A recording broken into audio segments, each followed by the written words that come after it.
Beyond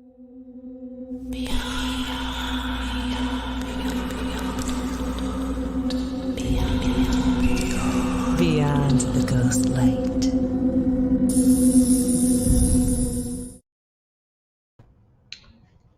Hello, everyone. Happy February, y'all.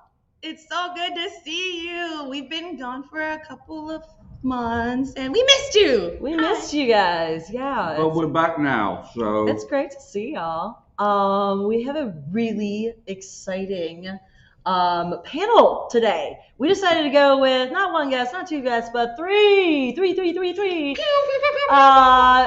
we're nerds, and the Coen brothers just made a movie of Macbeth, and so we really wanted to talk about it with some friends, and also talk a little bit about theater. Yes. And it is the cold months of the year. It's so cold. The dark times. It's so cold. The hibernation season is strong right now. And so we wanted to talk about shadow work a little bit, and this term that pops up in a lot of different areas. I feel like sometimes it's something that you kind of either know about, or it's a buzzword maybe you've heard someone throw out there, but it is something that we're kind of all interested about as a theater company, and also just want to hear about what folks are up to right now, but really using Macbeth as an excuse to cover all of that, because we're dorks. So yeah. Hey, there's nothing wrong with being a dork. Listen, No. Shakespeare nerds, man. we dorks are the people who run the world. We're the people who create all the creative stuff. Like, Yes. what would we do without dorks? yeah. And Yes. when the world started falling apart, they turned to all of us creatives. So. Yay. Hooray! Yay! Thing. Speaking of dorks helping the world go round, we have three incredible fellow geeky nerdy people Yes. joining us today, and I'm really excited. Do you want to bring them Let's on? bring them on. Yeah, let's bring Some them of on. these fantastic artist folks joining us. Some general creatives. Hi, everybody. Hello. Hi. Hello. Hi. So really quickly, everybody, we have Craig Ester joining us. Now, Craig, you are a local theater person. Do you want to take maybe just a moment and introduce yourself, and then we're going to just keep it going around the panel. Sure. I'll be real quick. I'm an actor and a playwright, and then I most recently have worked on starting my own theater company called Break the Chain Theater Company, where I'm the artistic director. So yeah, that's a little bit about who I am. Excellent. And I know that you also are very passionate about Shakespeare and love just playing, performing, reading the text. So yeah, excited to chat with you a little bit about some Mac today. Yeah, thanks for having me. Yes. Excellent. Do you want to introduce the next person? Absolutely. We've also got Michelle Kisner with us today. I'm super excited. We've had her on before, and she's, a veritable genius, so I'm super excited that she's here.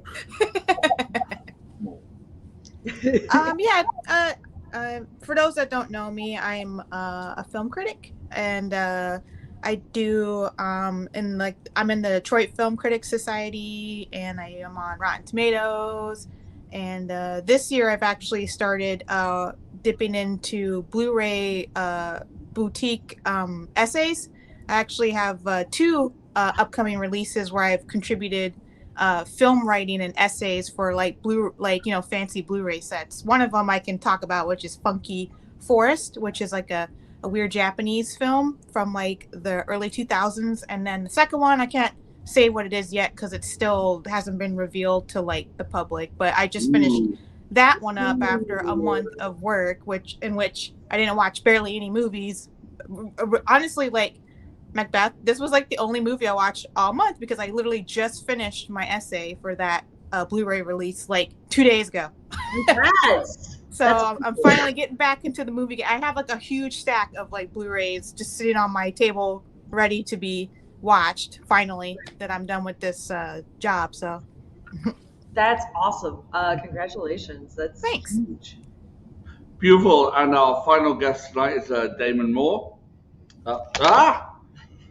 And a falling cell phone. Damon is a therapist and Damon work in theatre? And yes, I believe I also For some time. for some time, and teacher, And a jack of many trades. I am a millennial. That means every couple years we get to rethink ourselves. So I've been therapist currently. Love it. It's great. I've also been a teacher. Love that. It was great too.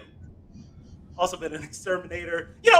Lots of things. Millennials. We do what we do. yeah, just trying to help out. we're basically all Time Lords. We just change. We just regenerate. Yeah. Every year. Do what we must when we must. Please and thank you. Well, thanks for joining us today. And again, everybody, really excited to see just the different perspectives you all have as we nerd out about archetypes and theory. So really quickly, let me start off by asking, the word shadow work or the term shadow work. We'll dive a little bit into the themes of Macbeth and some of maybe this new adaptation. But we want to always start off with defining our vocab and seeing what pages we're all starting from. So, what does shadow work mean to you? Have you heard the term? Are you familiar with it? And maybe have you seen it in your own field in psychology, film, and theater? Maybe Damon, let's start with you.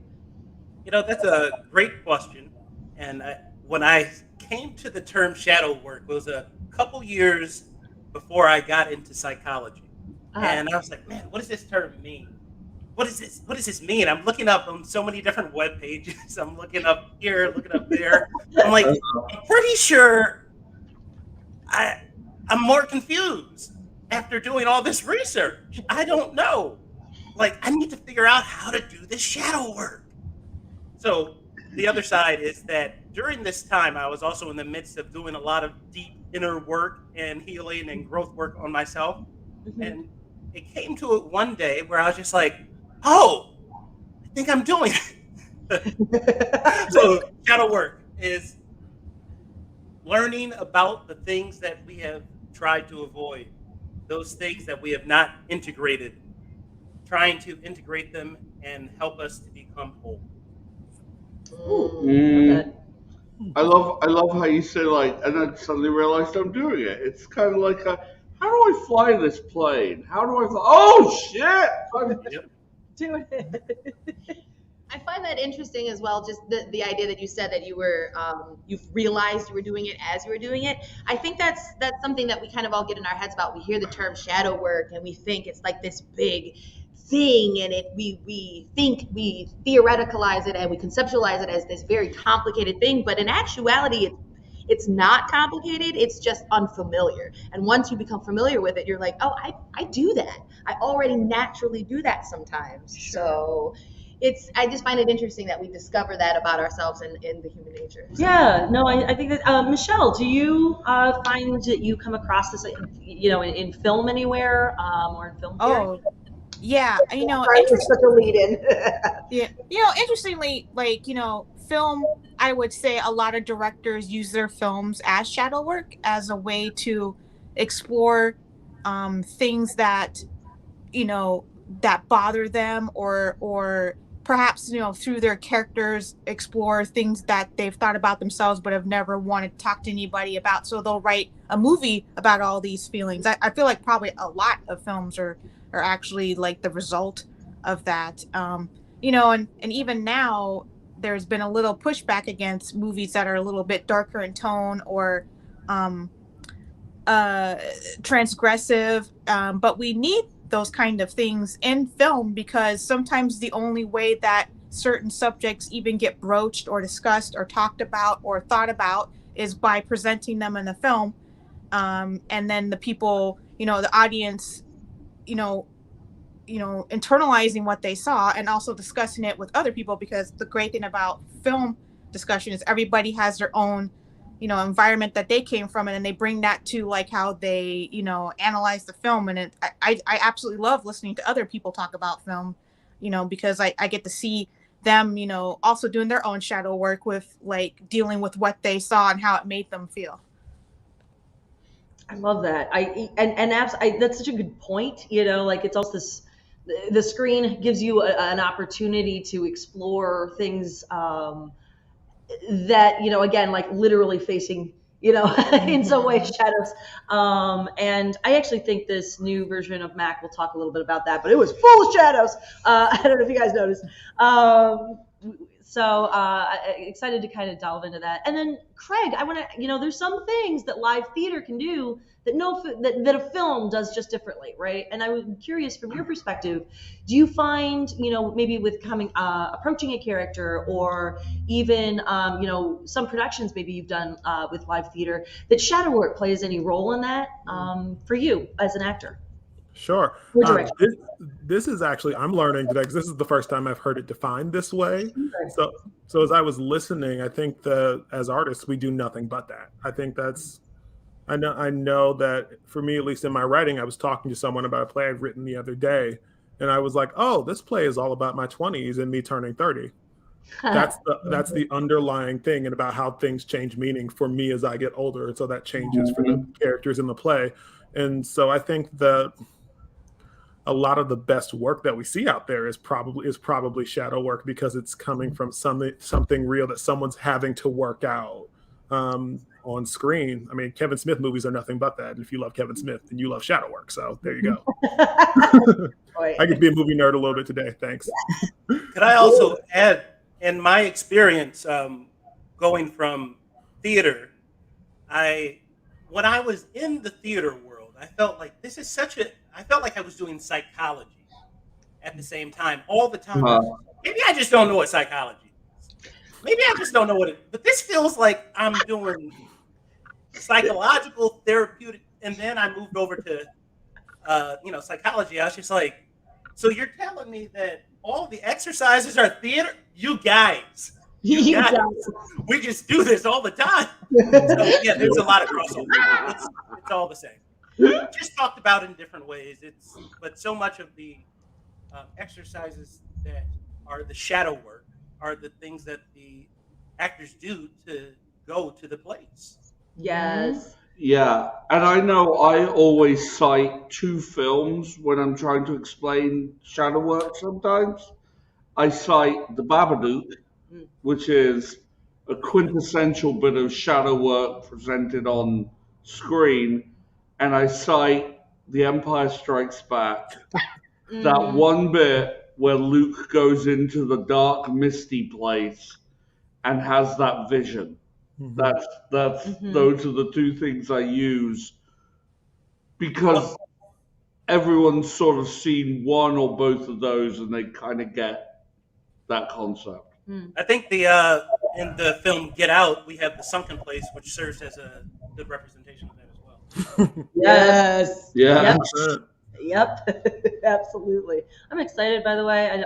We're just gonna put it out there. I cannot wait for the new Jordan Peele movie. So, Jordan Peele movie coming. Oh yeah. Excuse me. The whole precursor of the Super Bowl. There was a sports game that basically acted as the launch for the trailer. So yeah. There's sports ball? Sports ball happened? No.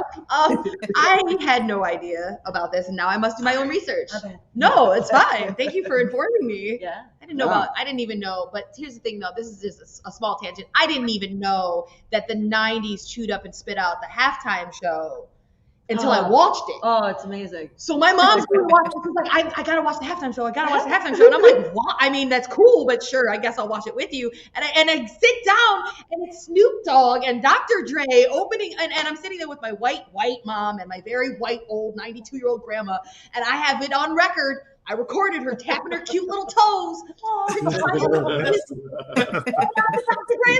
I'm like, this is the best moment of my life. What a beautiful thing to sit down to unawares. Like, just not know. Like, good for you. That's fantastic. I was at a party and I didn't realize it was a Super Bowl-less party. I didn't even know the Super Bowl was happening that day. That's amazing. Yeah, check out the trailer. It's called Nope. Because of course the movie's called Nope. It's fantastic. Anyway, sorry, but let's keep it moving about shadow work.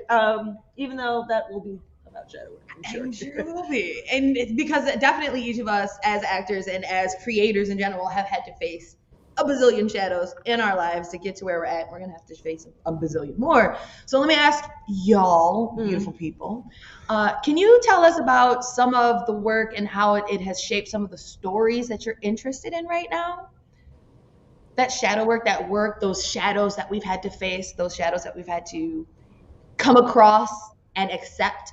Can you tell us how maybe some of that has shaped the stories that you personally, each individually, are interested in right now? Like what's tickling your fancy? What's getting you and making you really interested lately? I'll start. I think with the shadow work, I've been really also engaged with archetypal sort of thoughts. The archetype that I first deconstructed was the archetype of Satan, and I'm doing the archetypal deconstruction of the Christ figure now. You know, they're kind of like the yin and yang to each other. Sure. You know, Satan's not so bad, and Christ doesn't always feel so good. So I think those two different sides of the same coin are a great starting ground, at least for me. Ooh. The two wolves is what it is. Yes. How'd you know about my tattoo on my back? Wow. Tramp stamp is, Damon. I'm sorry. I haven't seen it yet. So. You have a tramp stamp with the two Tobys? God, I hope so. God, that's great. Incidentally, if anyone hasn't read it, I really recommend reading The Good Man Jesus and the Scoundrel Christ by Phil Pullman. Interesting. Ooh, send me that because I'll read that. That sounds awesome. Phil Pullman, love him, and that book is beautiful. Okay. Yeah. Anyway, so we're using Macbeth. Have you all seen Macbeth? Have you all seen the latest version? Listen, I've been waiting for this Oh part. my God! Yes. Craig, I had no doubt about having seen this. But Michelle and Damon, did you manage to catch the new Macbeth? I did. In fact, I literally rolled credits on it like 5 minutes before coming onto the thing. Ooh. So it's like super fresh, like the most fresh you could have movie. Like, let's talk. You know, I was kind of annoyed a little bit with the Apple TV presentation because I believe it was shot like 4:3. Yes. It was not in 4:3 on my television. They stretched it, and I could not change it to the original aspect ratio, and I wanted to die the whole time. My OCD with that stuff is like so bad. I mean, it wasn't. I could tell they just like zoomed it in, but they also stretched it a tiny bit too, and I was just, why would they do that? I know they were probably like, people were gonna be like, why can't I see all my TV? It's only bars on it. You know, I don't know what they're saying. But it just drove. I could not find a way to fix it. I saw Tarantino's The Hateful Eight. I saw that in 70mm a few years ago, and so then when I tried to watch it at home, it didn't feel right. Did you go to the road show that they had? I went to that too. It was awesome. It had the intermission and all the music, and it was great. Beautiful. But like when you watch it at home, you're like, no, it's smaller now, and I'm like, I feel like I'm missing things that are on screen because they shrunk it down. It's wrong, especially for like a movie that's clearly worships Ingmar Bergman, like just lighting style wise, just seeing some of those shadows stretched out even longer or more. It's just a weird way to watch it. So, but I am curious to hear, like, just like from your perspective, fresh off the presses, what do you guys think about this recent version? Maybe Michelle, because you just watched it. Any thoughts or ideas, and then maybe Craig, will hop over to you. Yeah, I liked it. It was okay. I found it a touch dry, a little. But I think perhaps that was intentional. It seemed to be going for like a minimalist kind of like you said, a Bergman style. It's very striking looking. The black and white is masterful. The framing is masterful. I loved like there was this really cool shot with where it was, you know, the three witches, but like it was the witch and she had the reflections in the water. I was like, that's baller shit. Like just like so many shots I loved. I loved how in the beginning of the film, you know, it's like opened out because, you know, the king hasn't started going crazy yet, and then as the film progresses, he's more and more enclosed into like these small spaces and then the very end he's like literally in a cell, and then he's in a hallway, like that stone like hallway, like the entire film starts closing in on him, like you know, literally and like, you know, like visually. It was shot like immaculately. Like I just loved, you know, but you know, like I said, it's just the black and white and the kind of like closed in nature of the way it was framed, which is also because it was 4:3. Like it was a little bit dry. I wanted just a little bit more from it, but all the performances were fantastic, and I loved all the performances, and Denzel was just fantastic, and like he hasn't aged at all. He has like one gray hair in his beard, and that was it. I was like, dang, he looks so good. It's fantastic. Yeah, Craig, thoughts?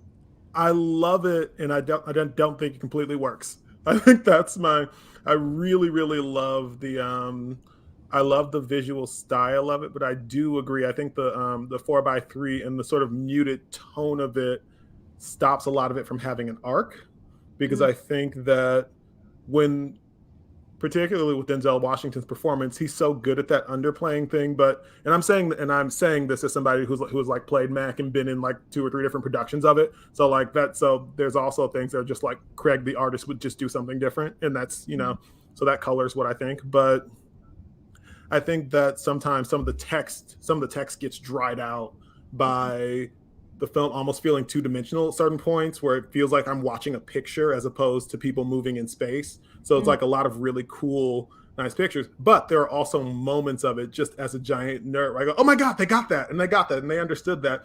Particularly like the dagger speech was like one of my favorite moment, I think, from the movie, because we got the idea of like him popping out a dagger, which came back later, which I thought, oh great, they picked that up. But then the fact that the light streaming through was on the door handle, and the door handle looked like a dagger pulling him into that room. And I was like, great, someone read the play.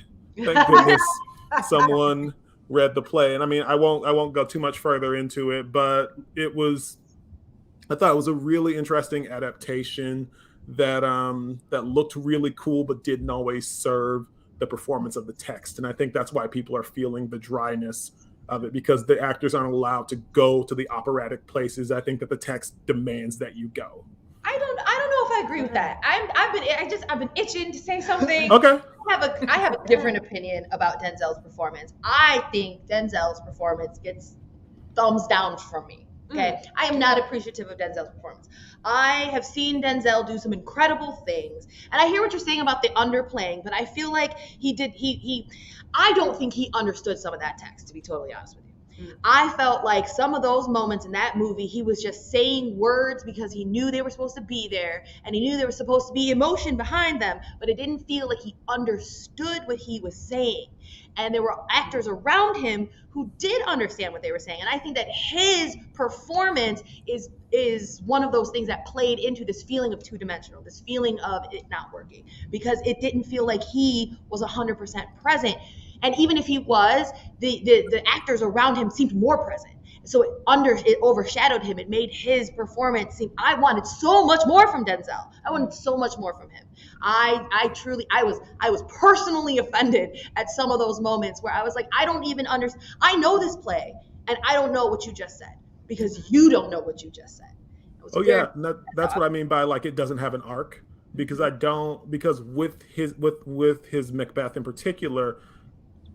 And this also comes from the Lady Macbeth that he's working with, which is like something we can get into later. And I'm gonna get out of the way so more people can talk. But for me, even though I really, really enjoyed the movie, and I've watched it like 4 times because I'm that nerd,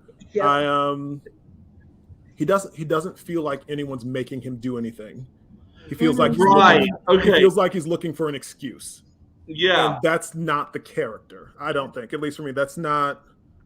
He doesn't feel conflicted. He feels like he's telling us he's conflicted, but he's not conflicted. So it doesn't feel like the stuff weighs on him as a person. But the direction of the movie, from what Michelle's talking about, is visually telling you that, but his performance doesn't really fully show that, even though there are some moments where he does hit some text things well, but it's not all the way through. So I agree with you. I agree with you in a lot of that. Yeah. I would just like to say just really quick that I like I'm not a play person. Like, I'm a film person, and I love that they're so different from each other, because you guys are like reading stuff that like went way over my head, because I do not watch or read plays. I'm going to be honest.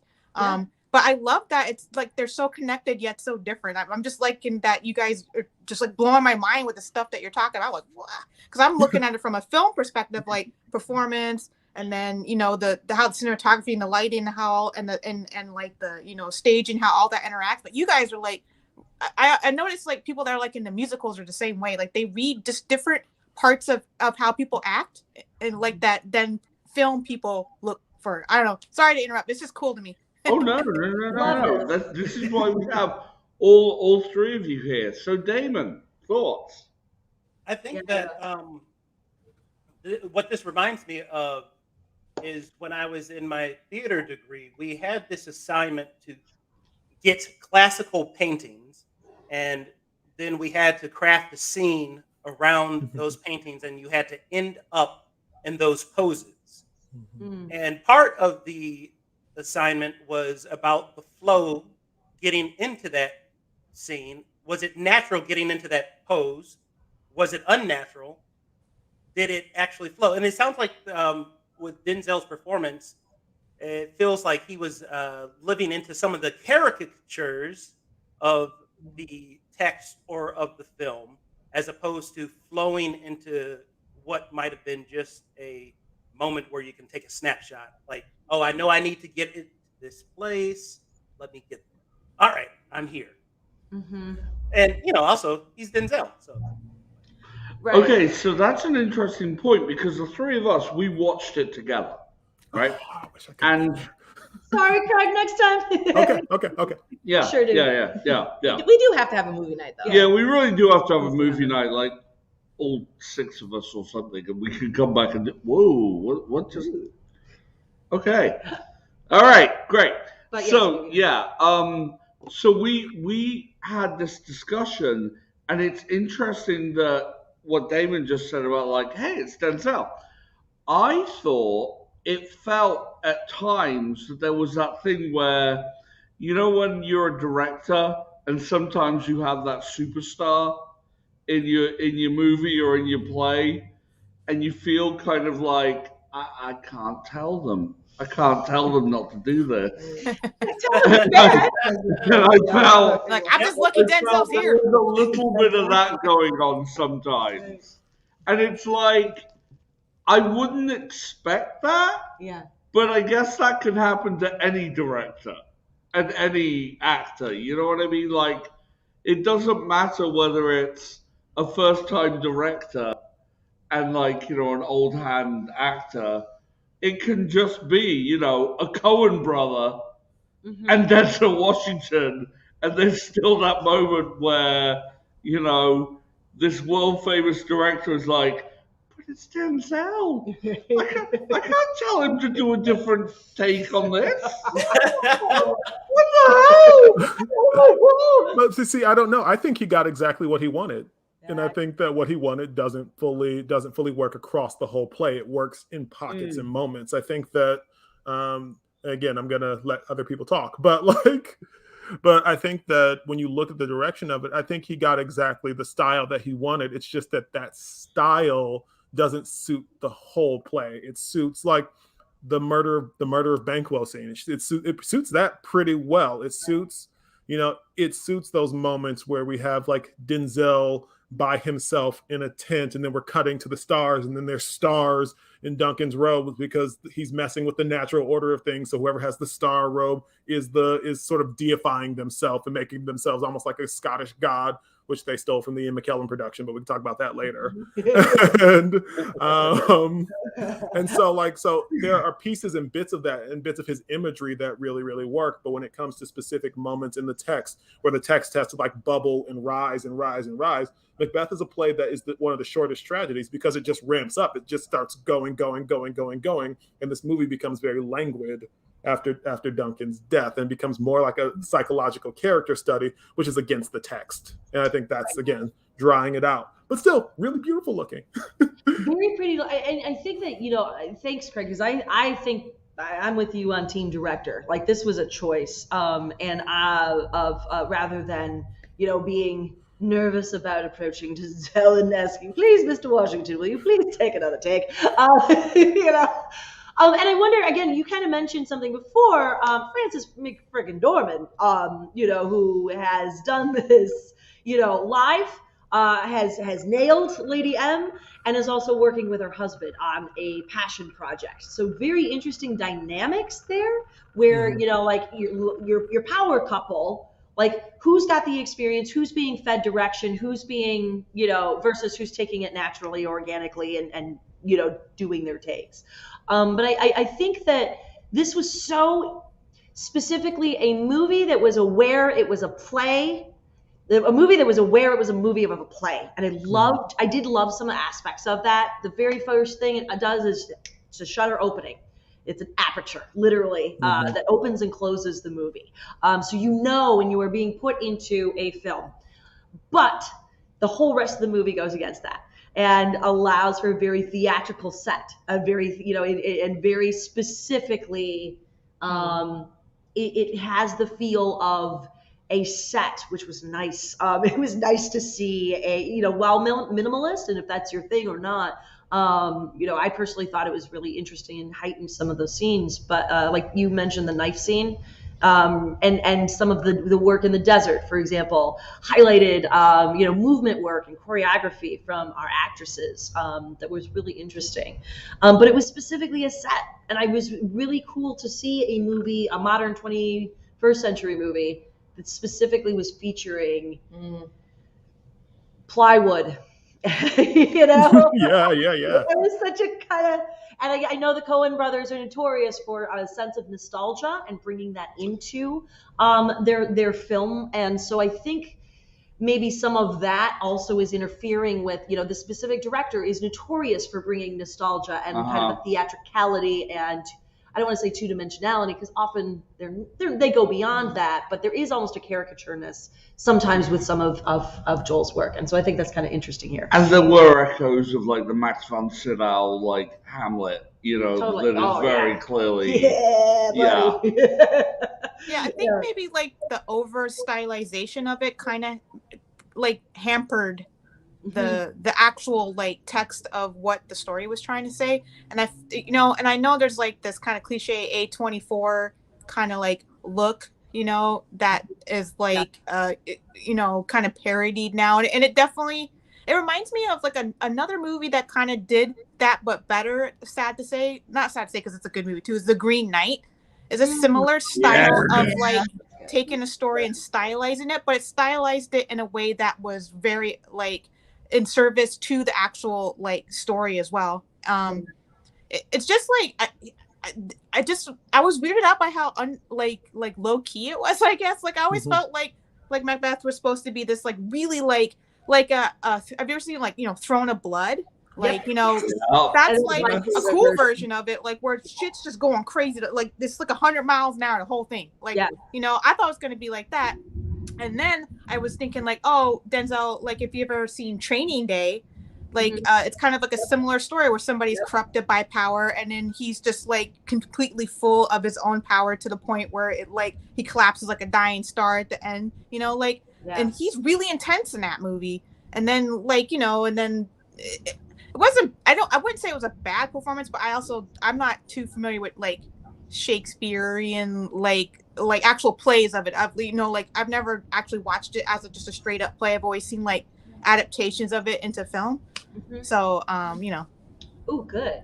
Because we were going to talk about and ask about that. So this is a super popular story, and I wanted to ask, first of all, why do you all think that we keep coming back to versions, if not the actual, play itself, revenge stories and that are very not even thinly based off of Macbeth. You just named my favorite is Throne of Blood, but yeah, thoughts around that, guys?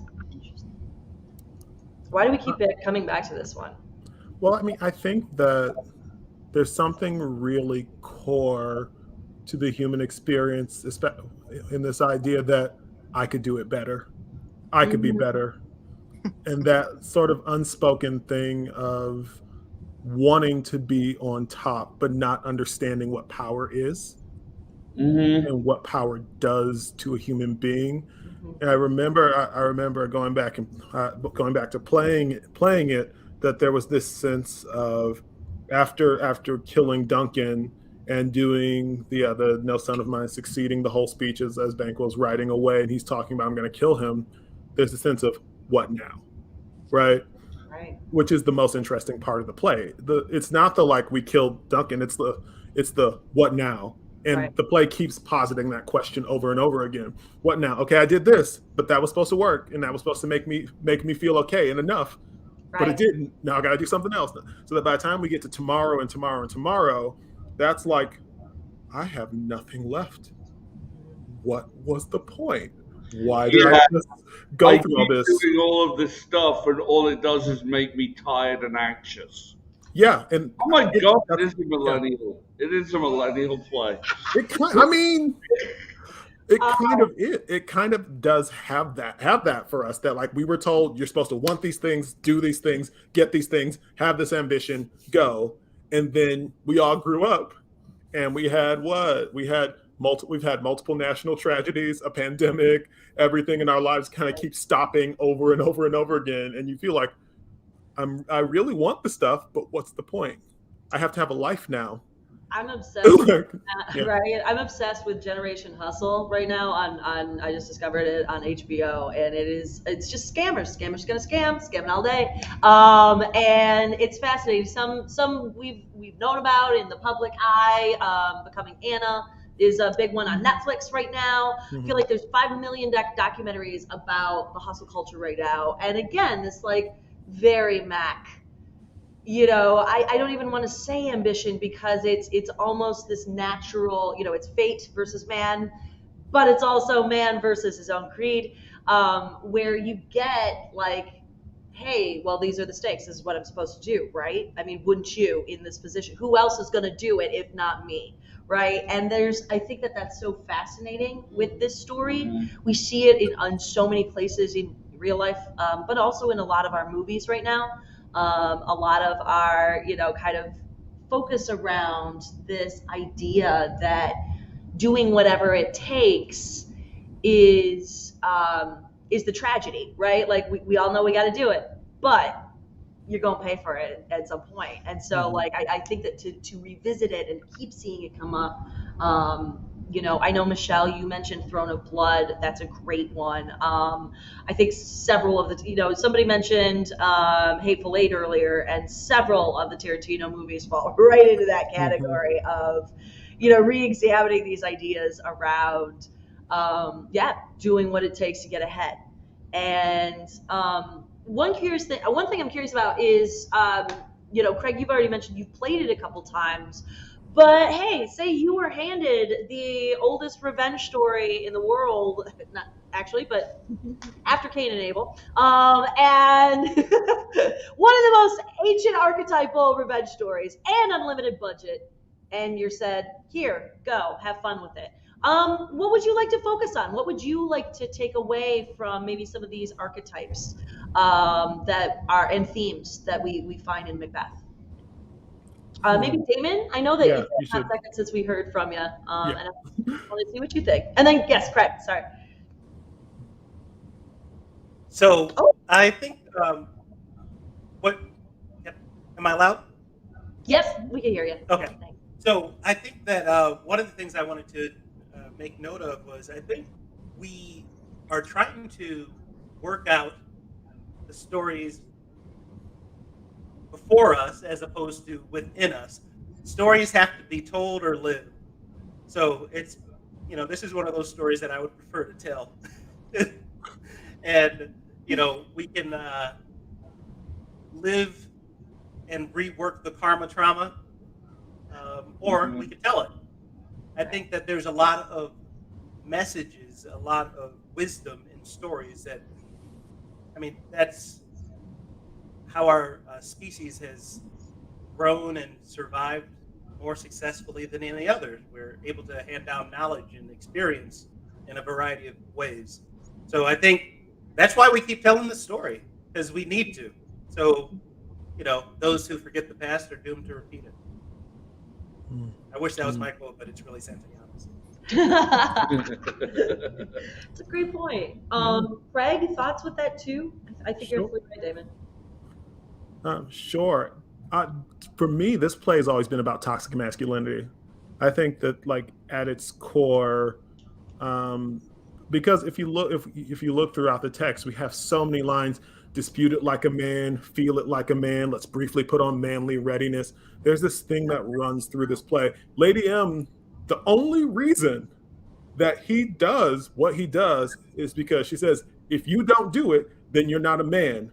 You don't really love me. That's not what a man would do. Like that whole debate that they're having before he goes and does what he does is challenging his manhood. And I've always said it's amazing to me that Shakespeare wrote this play about these big burly men whose whole job it is to just walk out and kill people, and run this country, and every one of them ends up either despondent or in tears by the end of the play. I think that it's about the toxicness of that hypermasculinity and how it eats you up from the inside and kind of leaves you with nothing. I mean, a man would have talked to his wife and told her about wanting to kill Banquo. He would have said, "I'm scared." He would have said, "I don't know what to do." He would have known how to communicate. That's what men should do, is communicate with the people in their lives so that they don't end up just by themselves with their heads cut off, right? But he doesn't do that. So it's amazing to me that the story ends with one man who is fighting out of fear to maintain power, and another man who is fighting because he loves his family and wants to protect people, and he's got to get revenge for the sin of having not been there for his family. So fighting to protect versus fighting to maintain power, and putting those together, I think that's what the play has always been about for me. Nice. That's interesting, because when we're talking about favorite versions of Macbeth and other versions, one of my favorite versions is the one that not Stanley Tucci, John Turturro did, called Men of Respect. The name alone, the title they chose there, Men of Respect, is exactly cuts to that. Every man is trying to be that respected man, that strong man, that tough man. And so it makes sense to take all of that and drop it into like the mid-80s New York organized crime kind of place. And I just love that particular version, also because of the line about, Macbeth having the charmed life. To hear John Turturro go, "Hey, the weird sisters told me nobody can do shit to me," which is my favorite translation of a Shakespeare line I have ever heard. Modernized it, yes. No, and I think that it's interesting hearing where you guys are focusing too, because I am right with you about this is a play about not allowing yourself to feel, and about miscommunication at its finest, and whole body is all that the dude stuff wrapped up in it. And I think it's a really interesting way to face some of our worst shadows. We're talking a little bit about this, or I mentioned, the hostile culture we're all living in right now. Because really, this play does have just about everything. It is a kitchen sink of just tragedy. You mentioned it's the shortest one, Craig, but it is also maybe Titus has a little bit more. This one has no people pies, but everything else is pretty much covered. You got regicide, suicide, child murder side, whatever that is. You've got just about everything. You have supernatural elements. That this is one of those questions of like, does fate propel you into greed, or does you do your own choices propel you along a path you're kind of already walking? And I actually know some people who consider this an evil play, like that it doesn't go anywhere, and so that we're just indulging in some of our worst traits. But I'm curious to hear from you. What do you think we can learn about ourselves from some of the archetypes in Macbeth? I know I gave a laundry list, but of all of the different themes that we can play with. But yeah, we mentioned some of the areas where we can see ourselves and work through some of this and heal a little bit by seeing, burly men fighting over self-ambition versus family. What are some of the things else that we can learn, from these kinds of themes? I think, maybe like, I'm trying to like put this in. I guess like sometimes I think when I watch these type of films that the only people that are attracted to power are kind of inherently a little bit messed up in the head. Like it's kind of like a self-fulfilling prophecy that if you crave that much power, then there's already something wrong with you from the get-go. And it always feels like inevitable to me, I guess, when I see any type of story like this. Like you could even use something populist like Game of Thrones as an example of the same thing. I mean, everybody was like, well, this person was better than the other person that was vying for the throne. But like, honestly, every single person that wanted the throne wanted it for nefarious reasons, because wanting that much power in the first place doesn't make you a good person, I guess. So it feels like like a good, maybe a tale that would try to dissuade somebody from wanting to be like that, from wanting to be that powerful, to maybe like, help people around you that you can, instead of trying to control everything in the world. You can only maybe control a small little area around you where you can actually help people and yourself, instead of this like more universal, I just want everything. And then when you want everything, you get nothing because you can't have everything. That's how I take it. You used you brought up a supernova, I think, before, or like a black star, where it's just like literally once it started burning out and you're just seeing it just absorb everything around it to fill something that won't be there. I think that's a really, again, if we're taking away what did we learn today from it, that reminder of there are certain people who are never filled, right? Always hungry, never filled. And I think this is an interesting way of looking at that. Yeah, I mean, like, to bring up an author I'm sure Craig will love me bringing up. Frank Herbert once wrote that it isn't the power corrupts, it's the power attracts the corruptible. And I've always, like, there's a bunch of stuff that you can find in his books, but I think that's always been my favorite quote from him, because that, I think, is actually pretty accurate. People always go like, "Well, they seem like such a nice guy," and then they became powerful. And no, they were never a nice guy, never. Right. They were always, because in order to have that ambition, there has to be that kind of stroke of iniquity that drives underneath any other goodness as well. And again, that's part of the shadow work, because you're looking at the shadows are not a separate part of you. They're part of what drives you. And I think in Macbeth, we see that, and we see it also in Malcolm too. Yeah. Because Malcolm is also a fairly not great individual, and he even acknowledges this, and it's talked about, and he changes Scotland, but he himself is also not this paragon. Right. Oh, Michelle's gone. No, Yeah. he's wrong too. Yeah, sorry. Go ahead. Sorry, Michelle. We'll see you back in the ether webs, I hope, and get you back in. Oh, So, no, we she's got it. there. We're good. There she is. And we're back. Sorry, I don't know what happened there. It just like all froze. That was weird. Sorry. Yay! No, we got I'm it. back. Yes.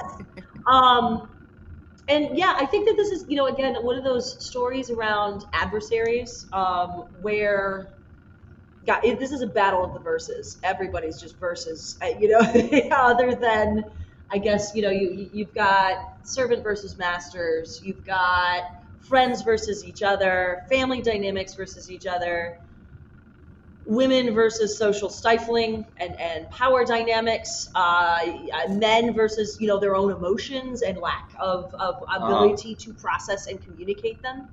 And I think that's again, we're kind of talking. Those are some of the archetypes we explore pretty heavily in this story.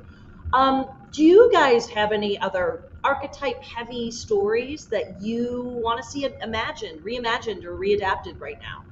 We are in the season of reboots, so anything in the classic spaces, or again, maybe some of these archetype-heavy stories that you would want to see reimagined. You know what I was thinking the other day? I feel like a modern Lysistrata that was like really modern would be really engaging.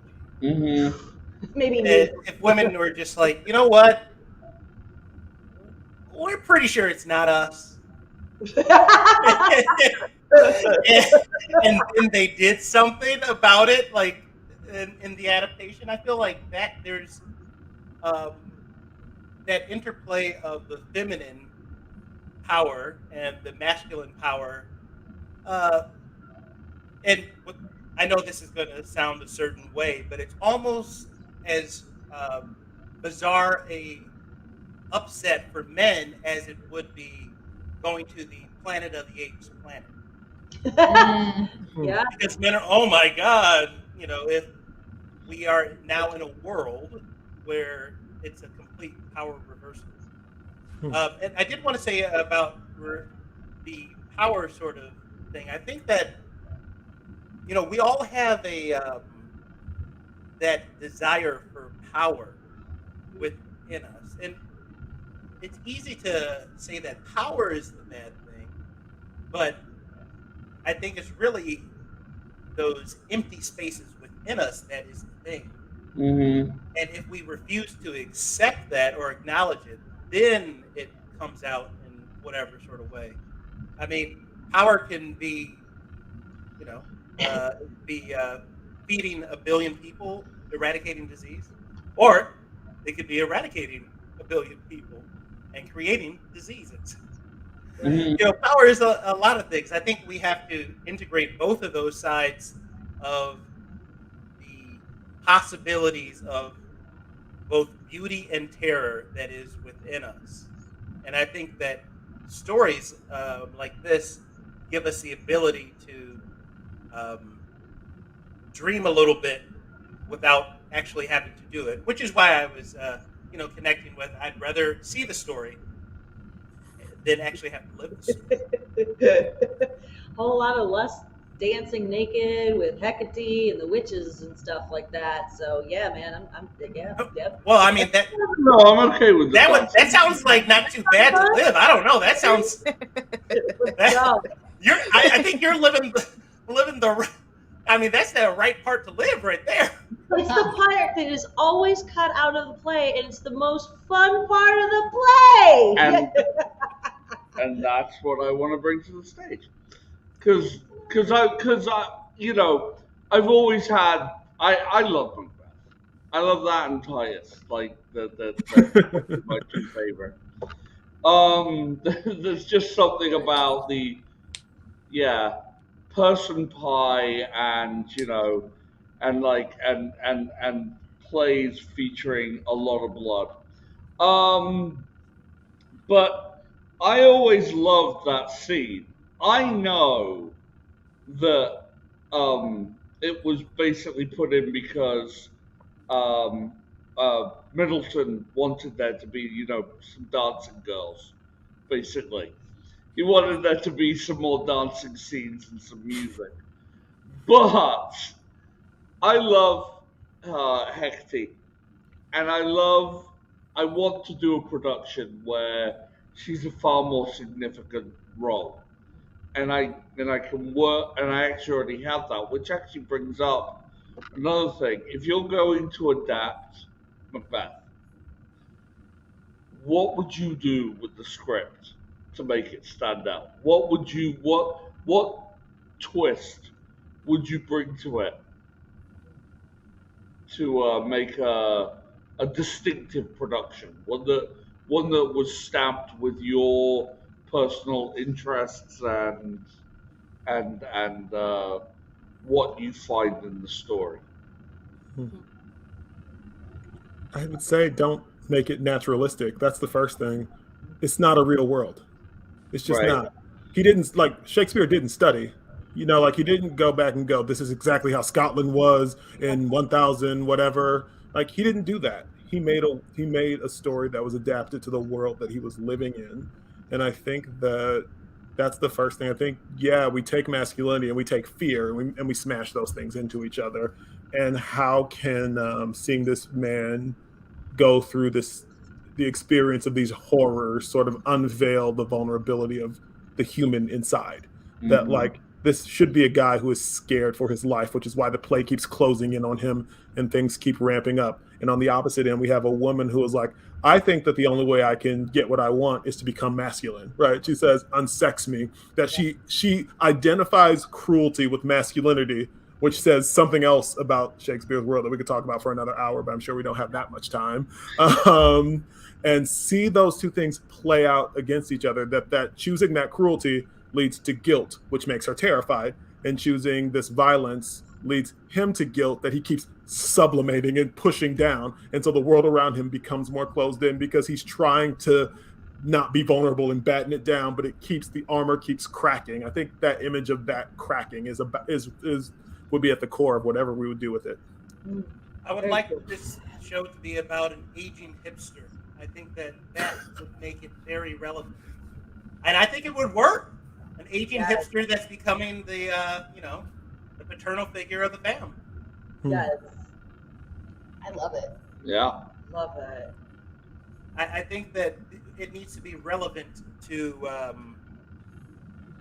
whatever is our preferred audience. I just think that there's just one way to do it.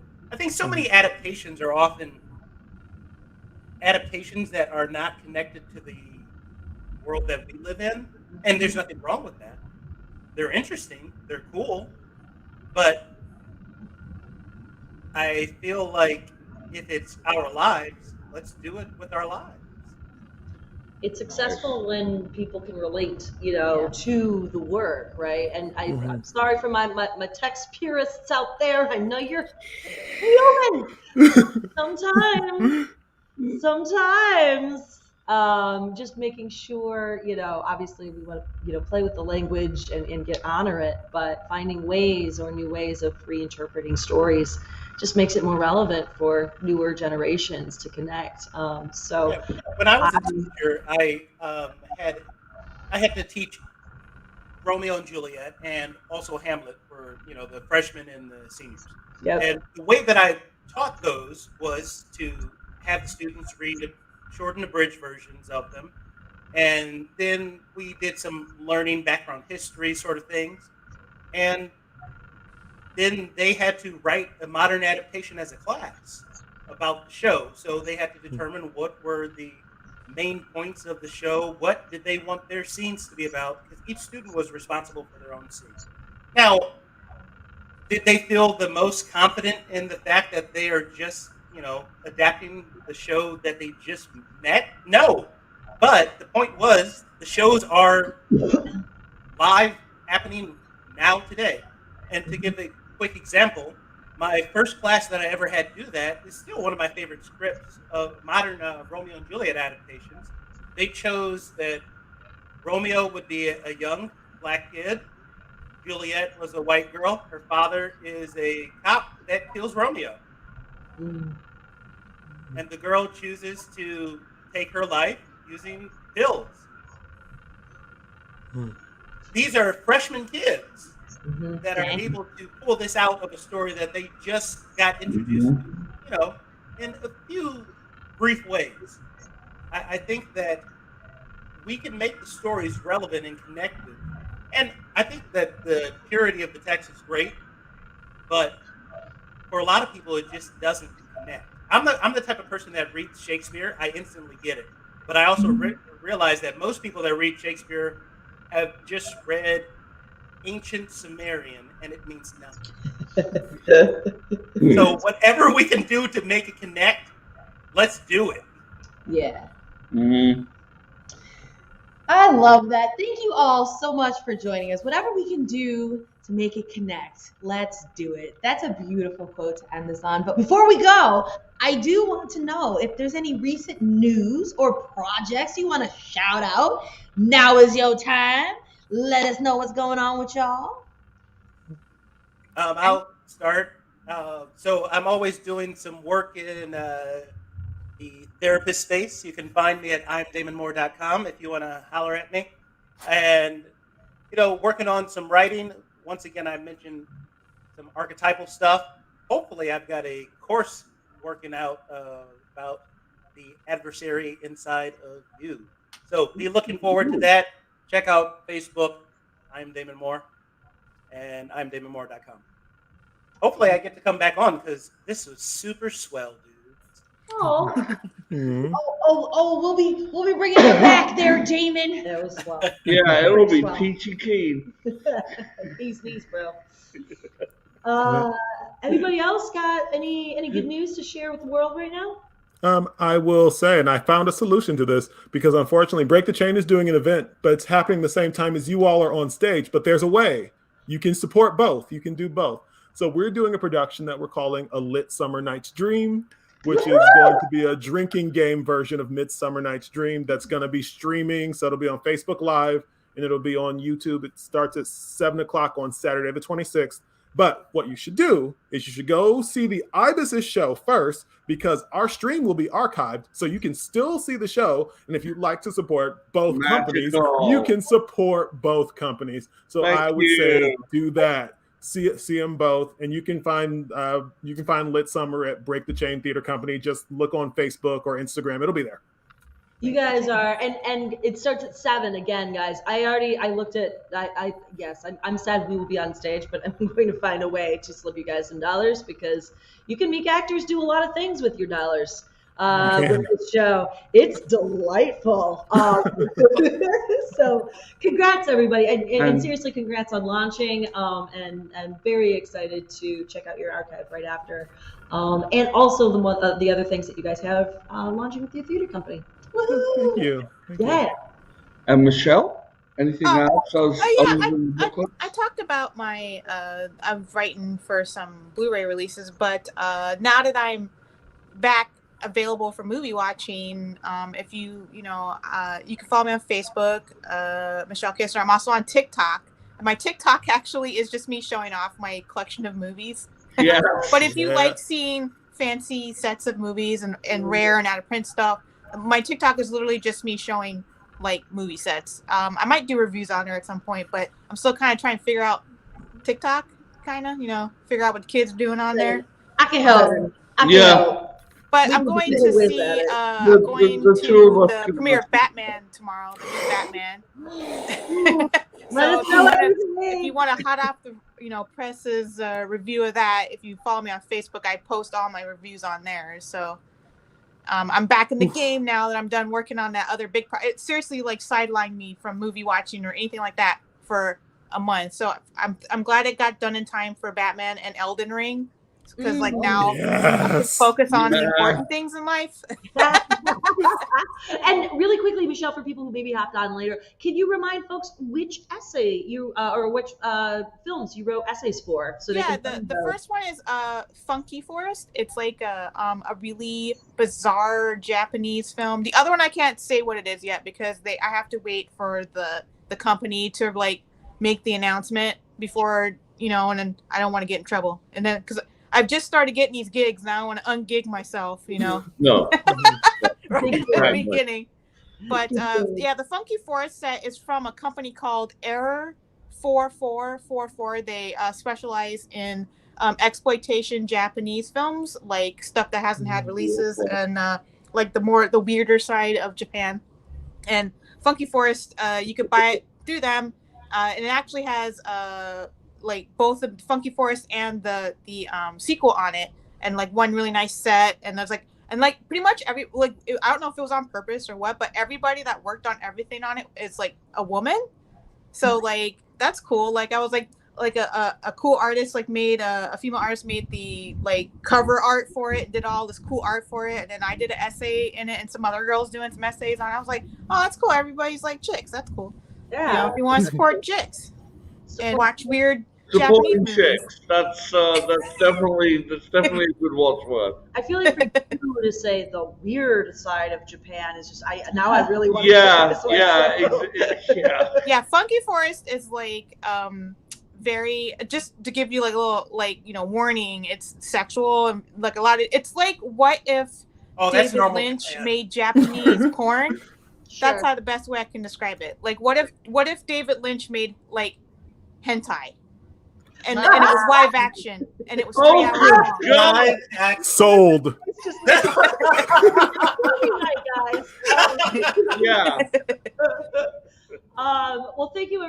We are at our time, and we will be looking for Michelle's Batman review. Also, Damon's course. That sounds awesome on themes of the adversaries. And then also check out Break the Chain Theaters. First, I believe, flagship production with a lit summer night stream. So there's drinking and Shakespeare involved, y'all, and it's streaming. So check that out this Saturday. And support some new theater in the area. Yay! Love you guys. Thanks for joining us. Appreciate you all. Thank you. Thanks for having me. See you next time. Great chatting. Bye. Bye, Al. Bye. Maybe.